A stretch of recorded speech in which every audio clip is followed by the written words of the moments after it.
From the Ticats Audio Network, this is Ticats Today with Braden Neville.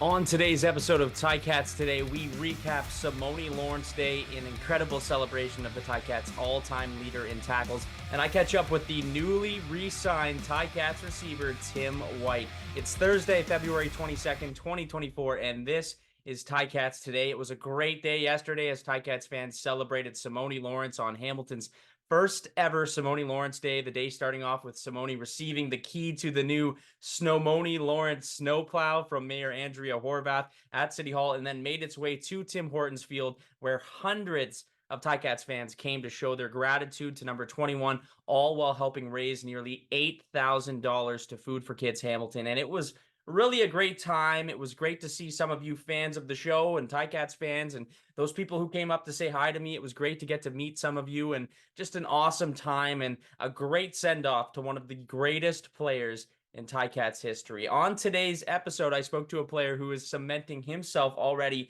as one of the best receivers in the CFL, if not the best, Mr. Tim White, Timothy White, the one everyone was hoping to see back in the black and gold, a huge piece of this offense and the CFL's leader in receiving yards. And he spoke to me about returning to Hamilton for 2 more seasons. All right, joining me now from sunny California is Tim White. Tim, first of all, congratulations, man, on re-signing for another 2 seasons. And how does it feel to be out there in that Cali weather right now? I'm jealous. It feels good right now. You know, it's always feels good to be back home. But yeah, it's beautiful out. And it feels nice. You've signed on for another 2 seasons with the Ticats. How does it feel to know you're going to remain in the black and gold here for the next 2 years? Feels pretty good. You know, it's exciting to be back. You know, I'm looking forward to it. Definitely the one goal coming back is just getting a Grey Cup, you know, ending the drought. Yeah, man. And it's one of those things, you know, I like the group coming back here. People on Twitter and all over social media wanted Tim White back. They made it pretty clear. Were you seeing all those tweets and all the fans asking for Tim to come back? Yeah, I've seen a lot. You know, it was a great level of support, I feel, from, you know, a lot of the Ticat fans. So that was exciting. And also my teammates, you know, who continuously wrote me and, you know, just expressed, you know, that they wanted me back and all that. So it was a real nice time. You're going to be coming back with a new head coach, a guy you worked with last year for that second half of the year, in Scott Milanovich. What have those conversations been like with him, and what does he bring to an offense, and now what will he bring as head coach? Yeah, no, I feel like the biggest thing he brings overall is just his ability to be, you know, to be direct, you know, allowing us to head in one direction as a team, as an offense. You know, I feel like it's going to be pretty clear cut of which way, you know, what the standard is and how we need to execute that plan. So, you know, I feel like Scott is like the best piece that you could have, you know, for a team. So I'm looking forward to it.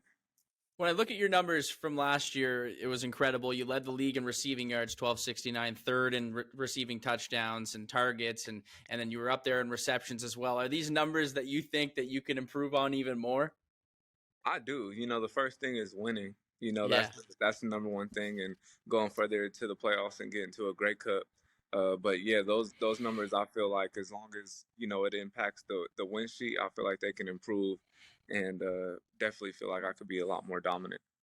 You ended up leading the league in receiving yards, like I said, but that second half of the season, you exploded. What was it about the year last year where it seemed like you got better as it went on?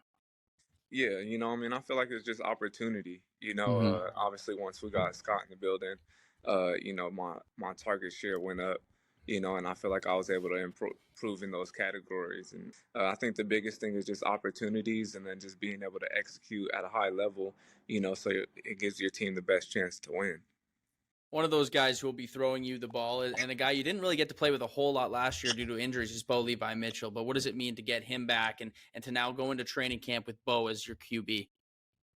It's exciting. You know, I feel like we share the same amount of excitement, you know, when I'm sure he thinks about, man, I get to throw to Tim. You know, he gets excited about that. And I'm like, man, once Bo's, you know, really going, I know that's exciting. So I feel like it's just going to allow us to really just build a lot of chemistry, you know, as year 2 with each other. So, you know, we're familiar with each other's personalities and stuff. And I think it's just going to be a fun room to be a part of, you know, in our offense. I feel like it's going to give us the best chance to win.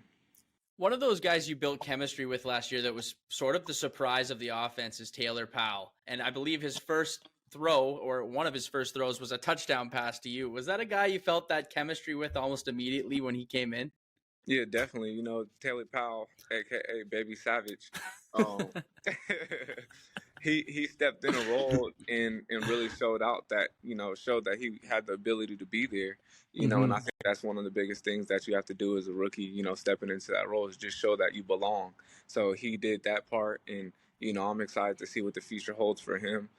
Yeah, first pass was a touchdown. Yeah, bomb. So the fans should be really excited, whenever they see Taylor Powell back there. What was that, Baby Savage? Is that a new nickname for Taylor Powell we haven't heard yet? That was his name. That was his nickname from last year. Baby Savage. He might have grown from the baby part though, so he might be Savage now. I don't know.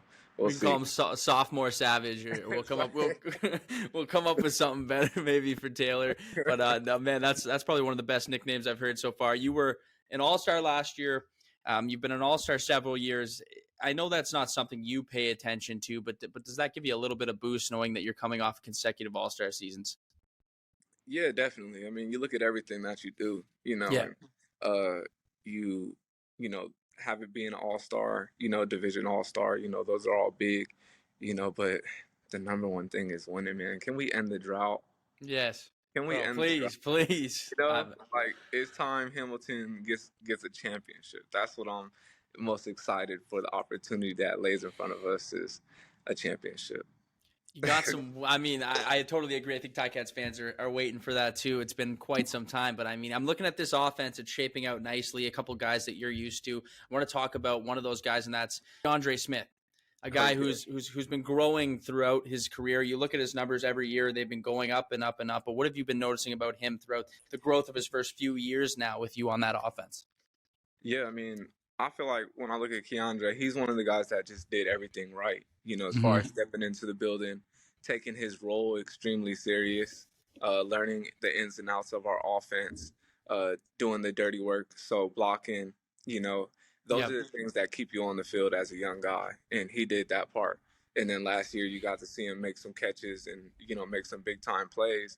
And I think now, he's probably extremely confident because that's Keandre. Yeah, he is. I think now, he has the ability to grow into his role a little bit more, and he has trust within the coaches. He has trust within, his teammates to make those plays. So now it's just on him to really get that extra little bit to put him over that 1,000-yard mark or whatever it may be, and really establish yourself as a receiver in this league. Another guy who was flirting with that 1,000-yard mark was Terry Godwin. What have you seen from him last year, being his first full season, I guess, on that receiving core? But what did you see from him last year?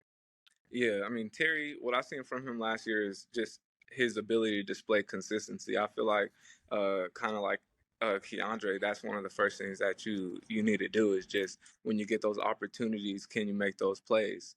And then, your next year where you're going to get those opportunities, you want to make the big plays that really change the game. So I feel like, his first year, he really just established himself as being extremely consistent.